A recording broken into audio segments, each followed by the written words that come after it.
So good afternoon, everybody, and welcome. My name is Alan Falcon, the CEO of Cumulus Global, and I want to thank you for joining me here on somewhat of a unique third Tuesday at 3 webcast series here this afternoon, entitled Succeeding in Our Now Normal. Typically in these sessions, I'll talk about, discuss, present an issue, and we'll open it up for Q&A through the questions window here on the service. This one we're going to do a little bit differently. We've got 20, 25 people registered. We'll see how many people in their busy day are actually able to make it here this afternoon, but I hope that we're actually able to open up the voice lines, and if people are so inclined, you're welcome to share your webcam as well for this session. I will do that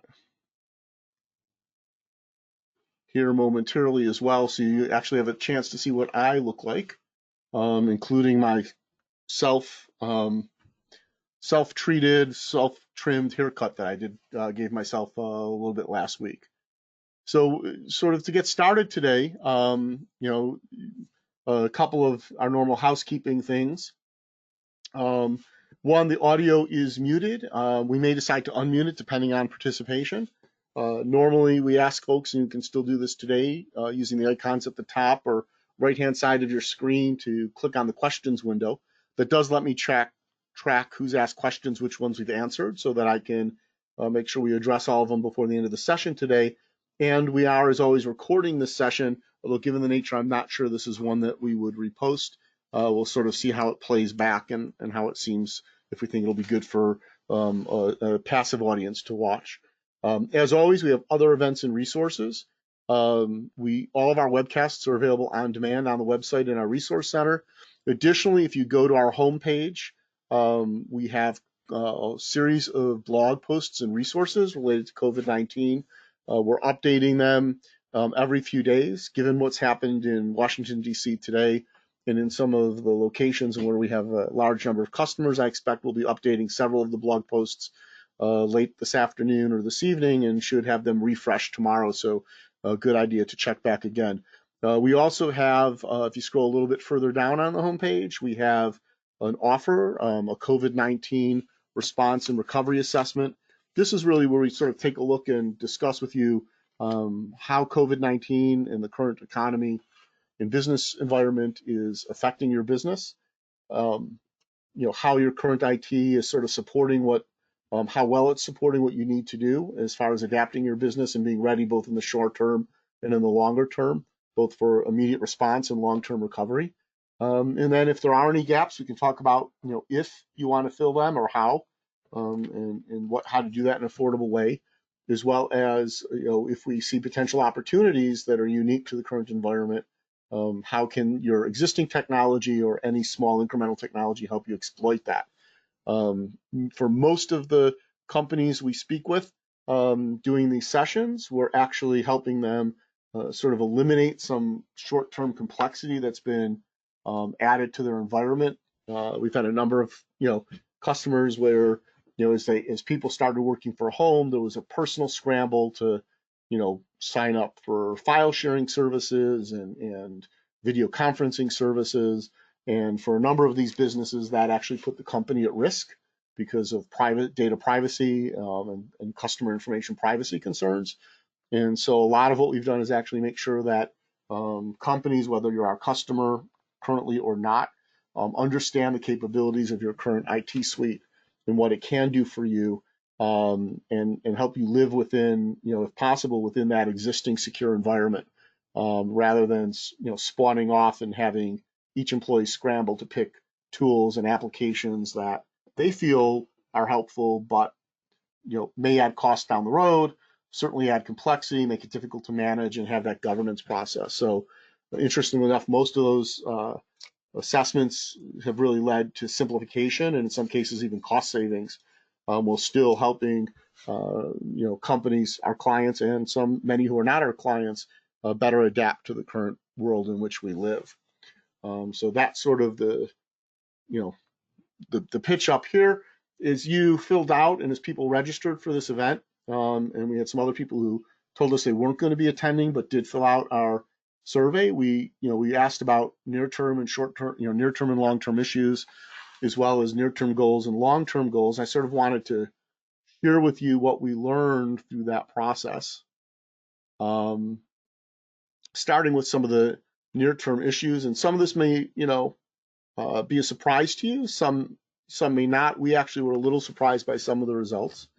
In ranked order, as far as the number of people who mentioned it, the top near-term issue, without a doubt, is employee support, safety, and retention. And so whether businesses indicated that they might be needing to lay off employees, or they were figuring out how to change the way the business operates and how they schedule staff, to keep as many employees on board as possible.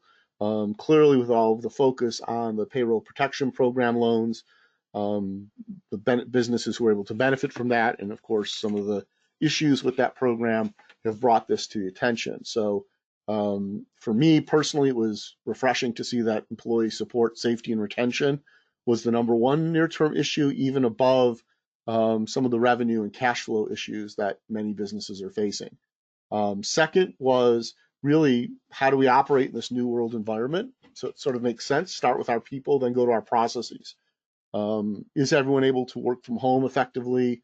Are there new business protocols with how we deal with our clients and customers?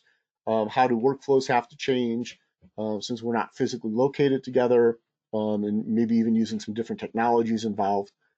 Third was really about the customer and the clients, and even to some extent, the marketing.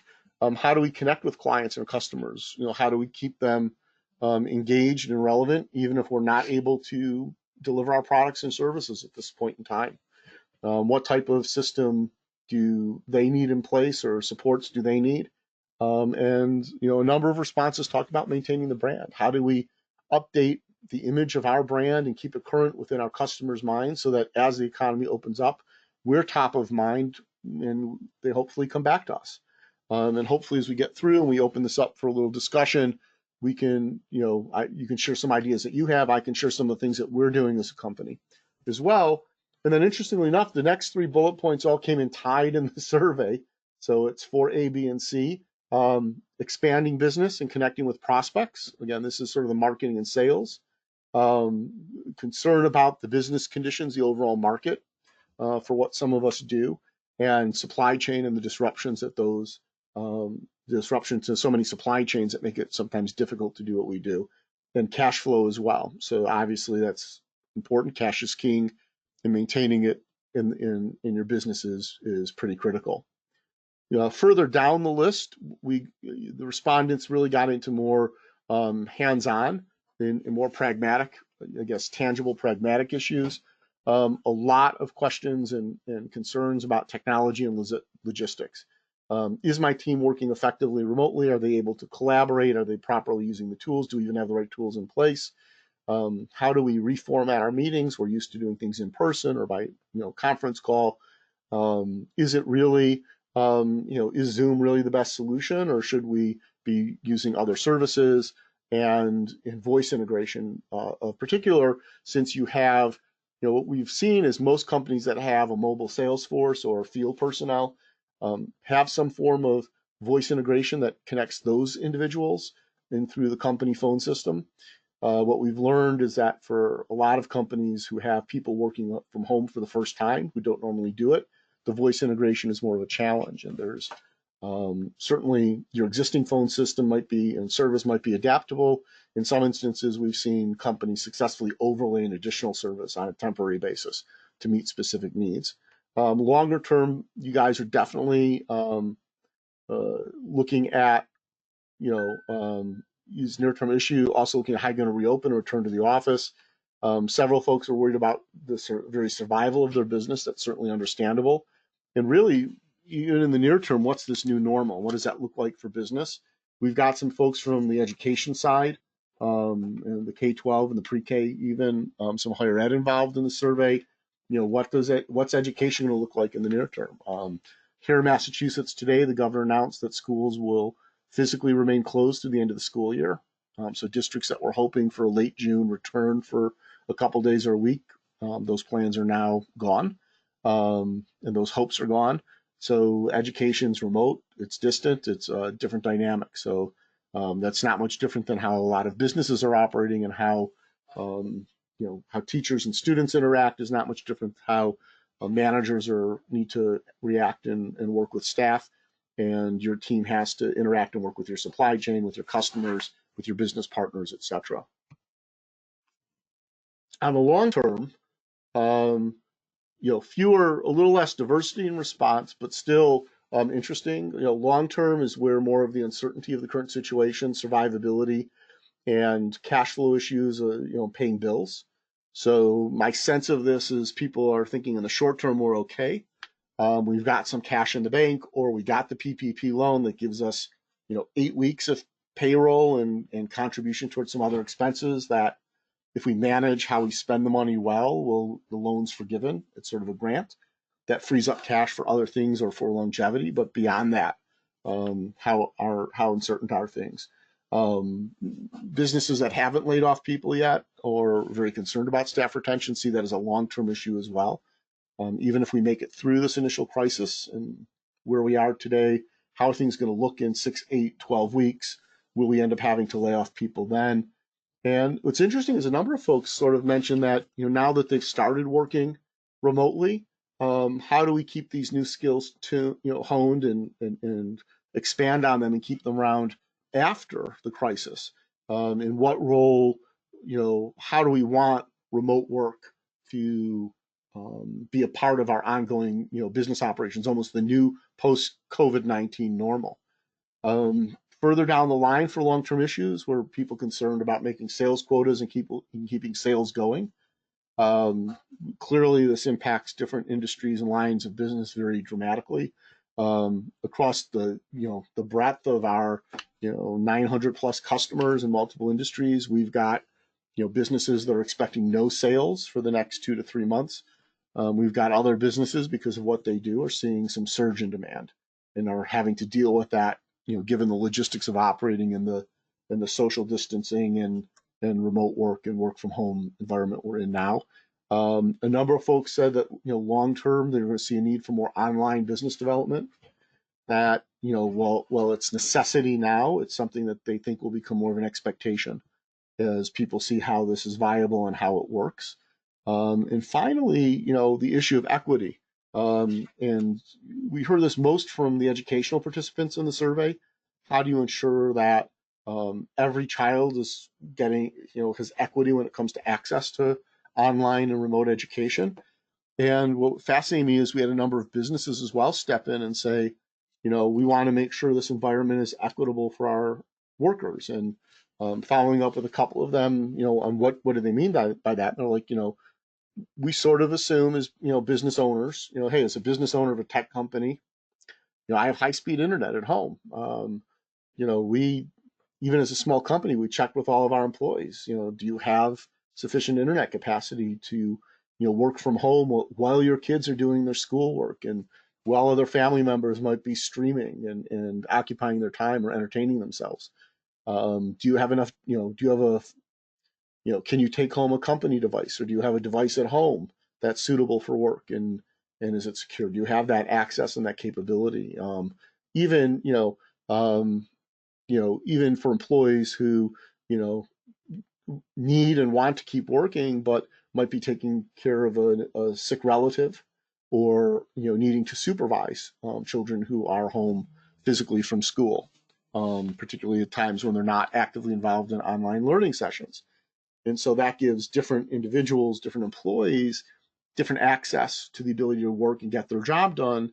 And it really, is impacted by a number of factors, not to mention, the least of which is, can their work be done off hours, or does it have to be done during business hours? Now, for members of our service team, for members of our sales team, the majority of their work is done during business hours. There's some work that can be put off and done after hours, which gives them some scheduling flexibility, but we have to cover the phones, right? And so that puts a different burden on different people based on their home situation, their family situation, the setup, even the location and setup of their technology in the home can have an impact on that. So how do you make sure that the environment you're creating and where people are working from home is equitable and effective across your organization. So some really good input there. When we looked at sort of near-term goals and long-term goals, near-term goals is expected are pretty tangible. People want better use of distance learning, remote work tools, work from home capabilities. Again, our philosophy there is start with the tool set you have, make sure you know how to use it to its fullest. And then if there's a gap in something that you need, let's find the solution that fills that gap. Let's not have a free-for-all in technology. Let's not have a free-for-all in spending on IT services, or the overhead or lack of governance or data risk that comes with, shadow IT sort of making it out into the mainstream. Keeping employees, engaging employees, managing remote workers. This is the human resource side of near-term goals, and we can talk about what some of us are doing for that. Marketing, we saw a lot of folks. A near-term goal was really to step up marketing. Clearly increased use of social media presence with a focus on driving social media engagement towards revenue generation. People are adding video marketing for the first time, updating web content, holding webinars. It's really about engaging prospects and making yourself visible, which feeds into the next, which is keeping customers and how do you engage customers. For example, we've been doing outreach calls to every customer individually, and it's not about what's broken, it's hey, how you doing, what's the status of your business, what are the issues you're facing, and then thinking to ourselves and sharing if there's anything we think we can do for help. And for some, given the timing of the calls, it was as simple as, hey, you actually, we had a couple companies tell us they didn't think they qualified for the PPP. And based on our research and our knowledge of their business, we realized they did, and we actually introduced them to an SBA lender who might be able to assist in getting that moving forward. So it's not just about, for us, it's not just about the technology that we do, it's about the business issues that our customers are facing. And of course, a near-term goal, people are looking to maintain and, if possible, increase sales, as are we. Further down the list and priority was having that clear path forward, adapting beyond just how do we work from home, how should we be adapting our business model given some of the new realities and what we might expect the business world and the economy to look like, post-crisis mode.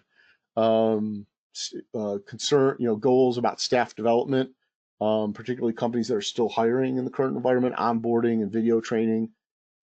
Several people said health. We want to make sure everyone's healthy, ourselves, our employees, and that we all stay sane, that we can manage the mental and stress that the current situation brings. Surprisingly, lower down below were solve cash flow issues.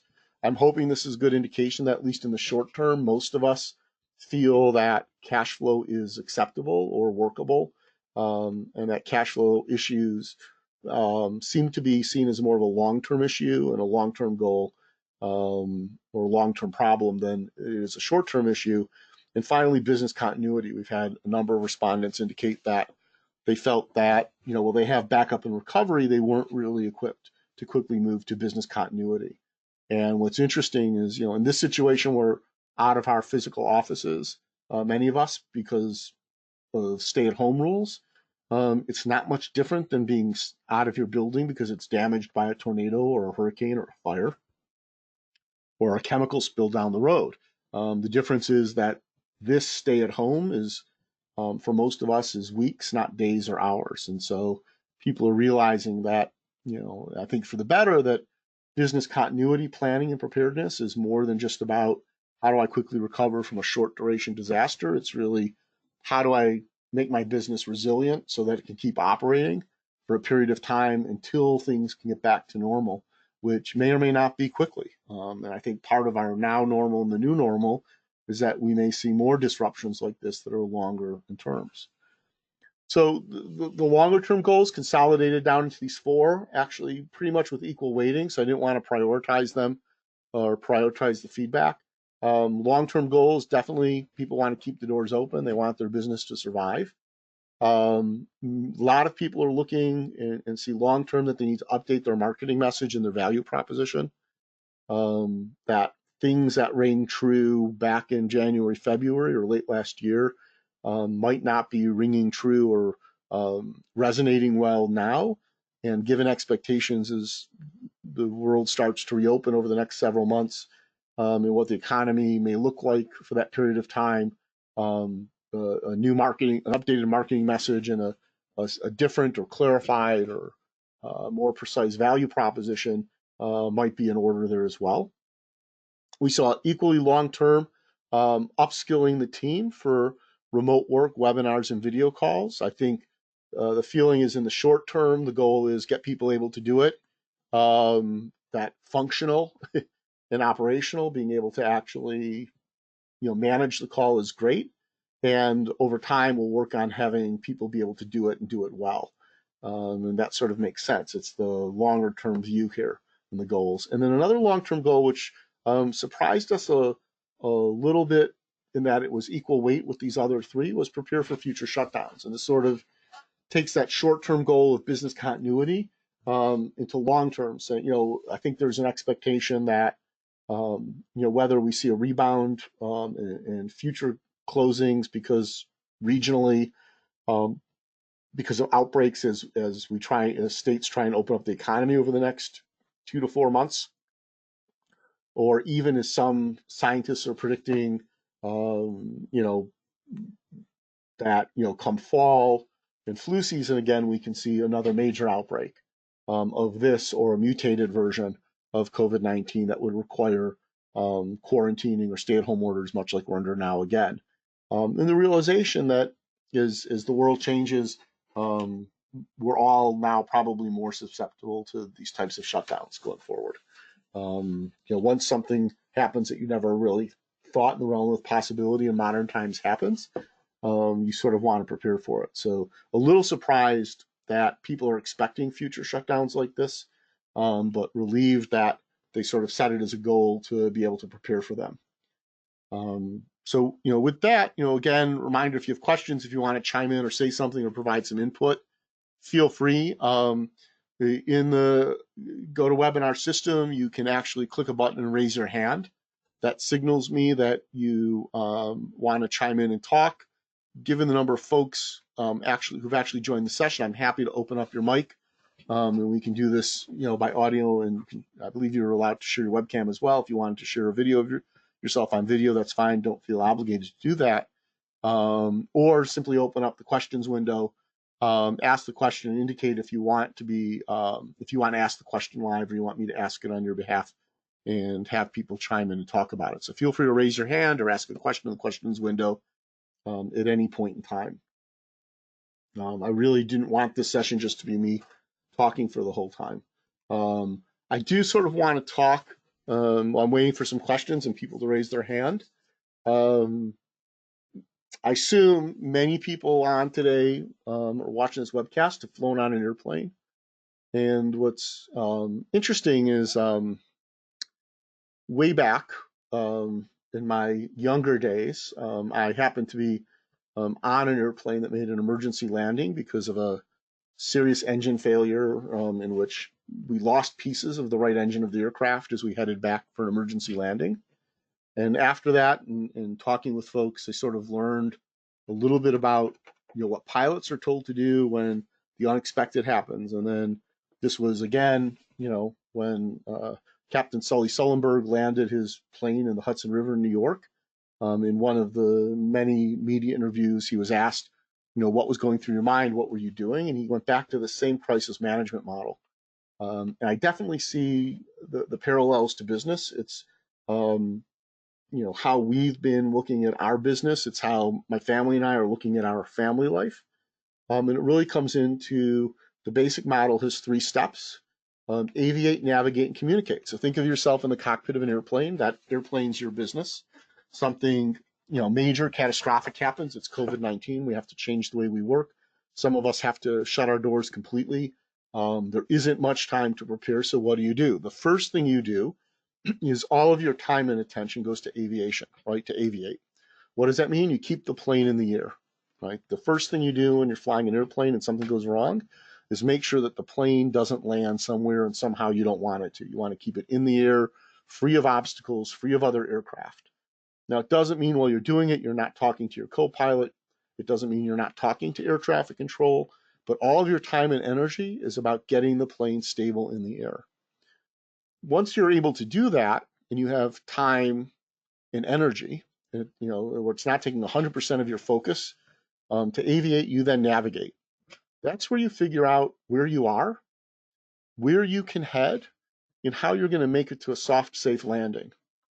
And the analogy there is apt for our businesses as well. Many of us scrambled to make sure our businesses could continue to operate with everyone working, or most people working remotely, adapting to sort of this interim crisis reality. Now we're able to step back and look and say, okay, as we look longer term, the fact that we had long-term goals and people were able to answer them. Where are you? What direction are you going to head in? And what are your plans to land safely and come out of this safely on the ground somewhere? And then third is communicate, right? So it's aviate, navigate, communicate. And so, once you're able to keep the plane in the air, once you have a sense of your direction, where you're going and how you're going to land safely, then you communicate. Now, it's not to say there weren't communications while you were navigating or even aviating, but now is where you really communicate. That's where you, for a pilot, it means they're giving more details to air traffic control. They are probably talking to their operations center for the airlines, giving them more detail what's going on and getting input. That's when they'll probably take time to talk to the cabin crew, the flight attendants, and the passengers, right? So just as you're flying an aircraft, as we guide and fly our businesses, you aviate, you navigate. When you have the capacity and you have a direction, now it's time to communicate with your employees, with your stakeholders, with your customers, with your suppliers. And it's not just communicating, saying, hey, the plane's in the air and we know where we're going. It's share your expectations and share your concerns and share what could be a problem. People are there to help. We're certainly all in this together. Okay, and so as you think about aviate, navigate, and communicate, what really comes into three processes you have to go through. One, you have to assess. Next, you have to act, and third, you have to manage. And so when you think about that, hey, something unexpected happens, you have to aviate, you have to keep that plane in the air. That's an immediate concern. Once you're aviating, that's when you assess. And from that assessment comes the navigation on which you can act. And part of the management of what you're doing now is the communication. You're navigating, you're aviating, you're navigating, you're communicating, you're managing the process. And so these really come into a two-dimensional crisis management model. Long term, there's a fourth step to the model, which is mitigate. And as the name implies, mitigate is, okay, you're in the air, you've got a direction, you know how you're going to land, you're communicating. Now, how do you minimize the impact, right? So this is how you minimize further damage or further disruption. This is where you start getting into making changes that help you in the short term as well as the long term. And you start thinking about how, beyond response to recovery. Okay, so in the airline analogy, once you realize you're going to land safely, then it's what are you going to do with the passengers, right? How are you going to get them to where they want to go? For your industry, obviously the mitigation, and your business, the mitigation is different. For us, we're looking at, we understand the services that our customers needed, before this. We see a demand for some different services and additional services, and even better knowledge of how to use their existing services in the short term. But then long term, we see a lot of our customers having a different set of business issues that might require some different workflows, different solutions, even some different technologies. And how can we help them mitigate the long-term impact on their business in an affordable and efficient way? And so this is sort of the crisis management model we're using. It's in communicating it to our employees, to our stakeholders. We're finding it's very relatable. It's a good metaphor, if you will. And so I wanted to share that and sort of get a sense from you where you guys felt you were in your business with respect to crisis management.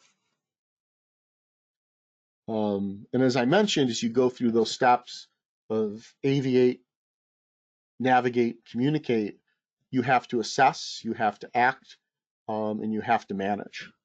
And so when we do our COVID-19 response and recovery assessment, we start with that assessment. What's the impact on your business? What are your current needs and objectives? And which is the short-term view. What are your business objectives and outcomes, right? That's the long-term view. So we try and get a sense of what you need to aviate. We come up and assess your navigation plans and assist and make sure you can navigate successfully. We'll help you communicate that, and then let's look at that mitigation. What needs to happen long term for your business, not only to survive but to thrive and end up as healthier coming out of this the other end, and as the business community and the economy recovers. Action. We always like to look at action as far as strategy and tactics. Strategy is, the general direction, the long-term actions, and divide that into tactics. Small, consumable, manageable goals and objectives, oftentimes specific projects or initiatives. And when you decide on those, we look to define the value proposition, which isn't just if I do X, I get Y in return. And X might not be spending money, it just might be spending time and effort. Is the value you're going to get received for that time and effort, or those dollars spent, what you need to receive to make it worth your while to do?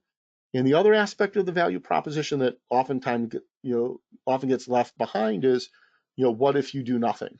What's the cost of not taking the action? Are you going to lose business? Are you going to lose goodwill?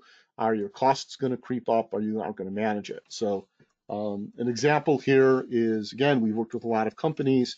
The initial gut response is, employees working from home for the first time. Next thing you know, personal Dropbox accounts are popping up and documents are being shared outside of the corporate infrastructure, which poses a risk with respect to data and information governance, privacy rules, etc. People signing up for Zoom meetings, we've blogged extensively. Most of them have been fixed, but Zoom for several weeks was a data mining crap show.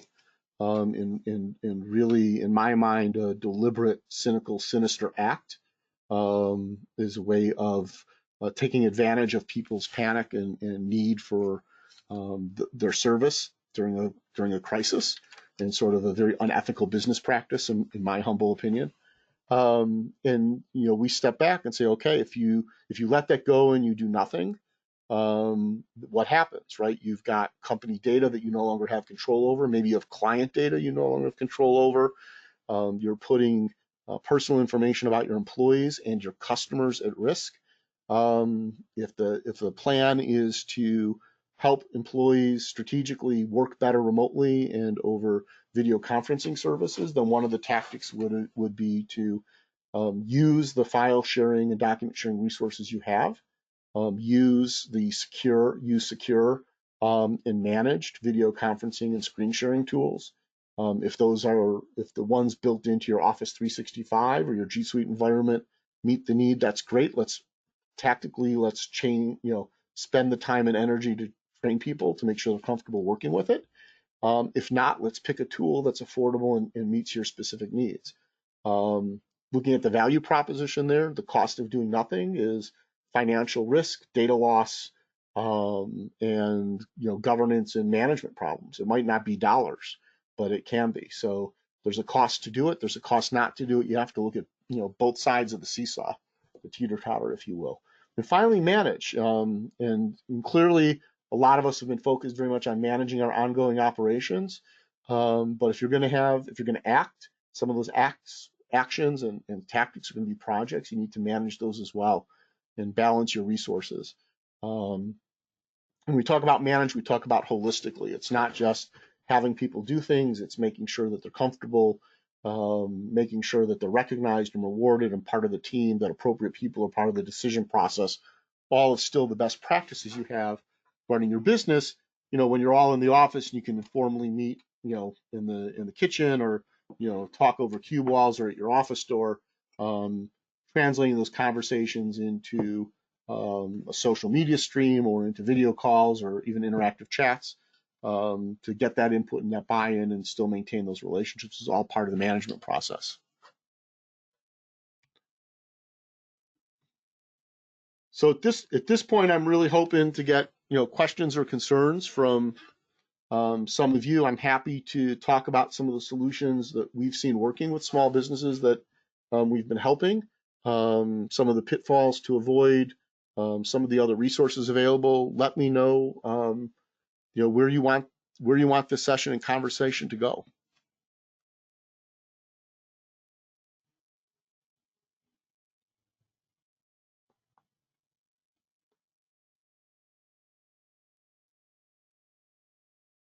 And again, you can feel free to raise your hand in the little control window you have with the icons, or open that questions window and type your question there. So one of the one of the interesting things about having my webcam live is my webcam's on the screen that shows what I'm projecting to you. So when I'm reading and looking at the slides I'm talking about, I'm looking at the camera, but all the control systems for the webcast are on a different screen here to my right. And then I've got some addition control components over here on a third screen. So if I'm not looking at you as the audience, it's because I'm managing the technology here. So I apologize for that. Sort of a challenge. I'll see if I can figure out a better way to work this next time around. So it's interesting. We did get a few email questions beforehand. And one of the questions that we got was about things to do to improve and maintain customer engagement. And there are a few things that we see a lot of businesses can do that either within their existing technology suite or with some very small, affordable additional tools, and still do it in a secure and proper way. So one of the things that we've seen working is we've helped a number of companies add live chat to their website. Now, we're not web developers and web hosters. What we've done is help them look at a couple of different services, pick which one they think meets their needs and that their employees will be comfortable using, securing the licensing for that, and then working with their web developer to embed the code necessary to have it show up on their website. Good web live chat tools allow people on your website to ask a question, to contact. The better tools will let you have teams, so you can have a service team or a sales team or a support team, if you will, and people can indicate the nature of their question and be directed. Also, the better tools allow people monitoring the live chat who might answer one to hand off to someone else. So, if something comes in to Dave and Janet's better to answer that question, Dave can ping Janet, get her involved, and hand off the live chat to her. What's nice about this is it keeps your employees engaged. They need to monitor the live chat as part of what they're doing over the course of the day. It gives customers another way to reach you and for you to say you're there. A second concept around customer engagement is we know that a lot of companies have service desks that do a pretty good job managing the phone calls and round robining them or prioritizing them to different staff members who might be responsible for answering the phone. But for a lot of small businesses, the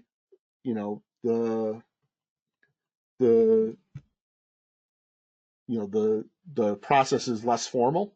Oftentimes there's a shared inbox. Now, in G Suite, you can set up a shared inbox using Groups for Business. You have the ability to do a shared inbox using a group in Office 365 as well. What we notice more in the G Suite side of things is that the group structure it lets you know what comes in, but you actually have to look at all the threads to figure out who's answering whom in that scenario. So in the G Suite environment, we see tools that provide a layer of management for shared inboxes that actually track who's answering each email. It does let people hand off emails the same way you would hand off a phone call or a live chat to someone else who's better able to answer the question. And it creates a more managed shared inbox environment. So having a shared inbox, for your service desk or your sales function or people just calling with general inquiries, and being able to manage that to make sure that all of the calls are being answered and they're being directed to the right people is another way to engage customers. Certainly we feel that outreach by email and or phone is a great way to let customers know you're thinking of them, that you're there to help. And if you are operating, that you are, and how. If you're shut down and waiting for your industry to be allowed to operate, have that as well. And if there's anything advanced planning that you can do, now is a good time to do it. We've got some architect and builders who are talking to people who they expected were going to do projects, and sort of saying, hey, now's a good time. We can do our initial meetings over the phone. We can start scoping projects and even doing some of the preliminary work, so that as things open up, we're ready to go, and you can be first in line with getting your project rolling and moving forward. So there's a lot of creativity there. So a number of ways for customer engagement.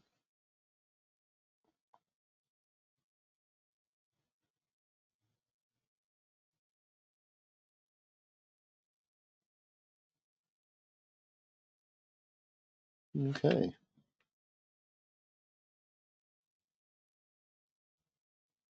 So no one's raised their hand yet. So feel free to ask questions in that questions window. Um, another, I sort of mentioned it early on. A couple of things we've also seen being effective with a number of businesses and some other tools. Actually, there's a tool I forgot on the Microsoft side around customer engagement. Most of the versions of Office 365 come with a little touted tool called Bookings. What Bookings does is creates an embeddable web page or in a link you can share with people. Each member of your team who normally schedules appointments with customers can have a booking page.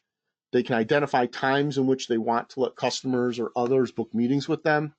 The customer hits it, they pick a day, they see available times, they click, they book, the meeting ends up on your calendar. Initially, this was designed for appointment-based businesses like personal trainers, salons, small medical offices. We're actually seeing a much broader application in small businesses. We've got financial planners using it to schedule appointments with existing and new customers. We're seeing salespeople using it a way of reaching out to people and saying, hey, we wanted to talk, we're scheduled to talk. I know you're busy. Click here, let me know when you're free and just book it, right? No back and forth, no muss, no fuss. So it's a great tool over there on the Microsoft Office 365 side of things. There are similar third-party tools available in the G Suite environment as well. If you're interested, again, let me know, let us know. Two other areas that we've seen, sort of surprised by the activity. One is with respect to employee engagements, keeping employees informed and keeping them comfortable working and feeling as part of the company. We've seen companies taking steps to do things like accelerating the deployment or a new deployment of intranet, where information is easily posted and shared, where team meetings and company meetings are happening on a more regular basis as a way of providing connection. And some of the best practices we've seen always mix some personal or interpersonal communications there, as well as the business agenda for that meeting, that check-in, how everyone's doing, and even some of those corny team building games that you might get at your seminars can be played and done online in a way that helps people engage and feel connected to their peers and to the company. In addition to intranets and expanded meetings, we're seeing employee engagement through surveys and through one-on-one check-ins between managers and staff. And so all of the ideas have merits. The good news is for those running G Suite, for those running Office 365, you have tools in your wheelhouse that make it very easy to roll up employee engagement sites. And so in Office 365, it's not difficult to build up a SharePoint site as a way of sharing information, resources, news, live chat, things of that nature. You also have Teams, which allows for threaded conversations, video conferencing and chats, and even some of the social indicators that we're used to in our personal lives. You can emoji and icon and like and dislike things and respond. People get notified You can use app mentions to notify people that you need them to do something or that looking for them individually to respond. It sort of bridges the business communication and the social communication we're used to in our personal lives with, some call it, a Facebook or LinkedIn style feed, with the timeline and the chat and the activity log, and that's really what it's intended to do. On the G Suite side, we see folks using sites. We actually see more companies bringing in a third-party tool called Overdrive, which uses Google Drive as a content management system for web pages and websites. That makes it easier and gives you a little more diversity in the content and the layout of how you can present information and engage staff. Clearly, with the restrictions on Hangout Meets in place, you can have larger meets. A full grid view that's more like the Zoom experience is in the process of being rolled out. It'll take a couple weeks to reach all G Suite customers, but you will have more view options for people as well as a way of helping create interactions and engagements for your staff. Okay. And so I've talked and sort of answered some of the general questions we've been getting and some of the solutions that we've been looking at for some of the issues on the technical side. On the business side of things, keep an eye on our homepage. The Senate at 4 o'clock today is expected to pass another $450 billion in COVID-19 release. This will include additional funding for the payroll protection program. So we are expecting that either the existing applications will reopen or there will be a new application. I'm personally hoping that as part of the additional funding, they've clarified some of the rules so that these larger corporations aren't walking through a loophole and using up significant percentages of those funds, and that they really stay on the small businesses where the focus was intended. Locally, great idea to check in with your Chamber of Commerce, your local small business development center about programs. Here there's a national program for businesses in economically challenged zip codes from the U.S. Chamber of Commerce with grants up to $5,000. Locally here in Massachusetts, there's a nonprofit business association that's now offering $10,000 one-time grants. Those types of programs may be available in your locality, in your region, so keep an eye out for those.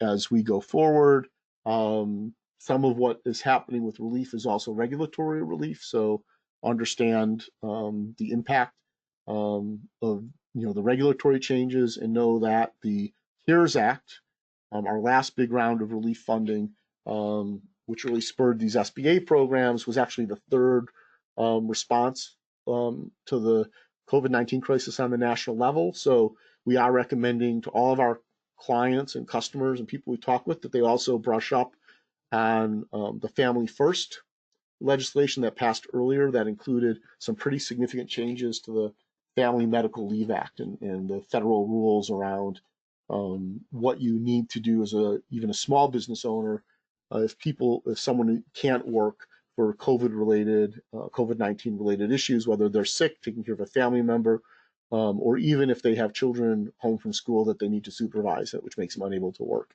So understand your responsibilities and rights as an employer will help you manage your staffing and your people more effectively. So there, and again, we will continue to update the blogs on our homepage that we link to from our homepage. We do set forth the publishing time as well, so the most recent update blog with the most recent updates is always first if you just go to our blog site as well, but they're all accessible from the homepage, and we indicate on the homepage when we last update, and we're expecting to do another round of updates going forward. Since we don't really have any questions from the group here, and we're approaching the top of the hour, I want to thank everyone for joining us. What you have on the screen is the plea to contact us. Okay. What's interesting is that we did receive feedback from one individual who felt surprised that we weren't out promoting some of the free technology out there around scheduling. Our response to that individual is we're not out blanketly promoting specific solutions. because they might not be applicable to all businesses. And again, we don't want you as a small business to take on the administrative and potential cost burden of adding components of technology if you already have the tools within your productivity suite to do it. So for this individual who is looking for better calendar scheduling, we did point out bookings for their environment is something they're already paying for and can use. It's fully integrated with their calendar, whereas even adding a free third-party service would require integration, setup, management, and overhead. So I don't want to say we're begging you, but there's a plea that if you have questions or concerns before you make a decision, contact us. If you're looking for a resource, contact us, even if it's not technology related. We have a network of business owners, and we're happy to try and find you the right resource or pull it out of our network and make an introduction for you, even if it's out of the scope of what we normally do in our day-to-day as a cloud solution and cloud forward service provider. You have our general contact information, info@cumulusglobal.com. You also have my email and my phone number. That is direct to my desk. No one answers my phone for me. I don't have anyone really filtering my calls or as a gatekeeper. I will tell you, however, that I'm much better at answering emails than I am at answering the phone. I'm often busy, and I'm horrible at checking and getting back on voicemail. So the best way to reach me is by email. The emails come to me. I'm the one who reads it. I'm the one who responds. If appropriate, I'll bring in a member of my team, the appropriate member of my team, to also get involved. But you'll hear back from me personally if you contact me personally. So I want to thank you all for joining me here this afternoon. Appreciate you taking time out of what's hopefully a nice, Tuesday afternoon. It's a bit stormy here in the Boston area.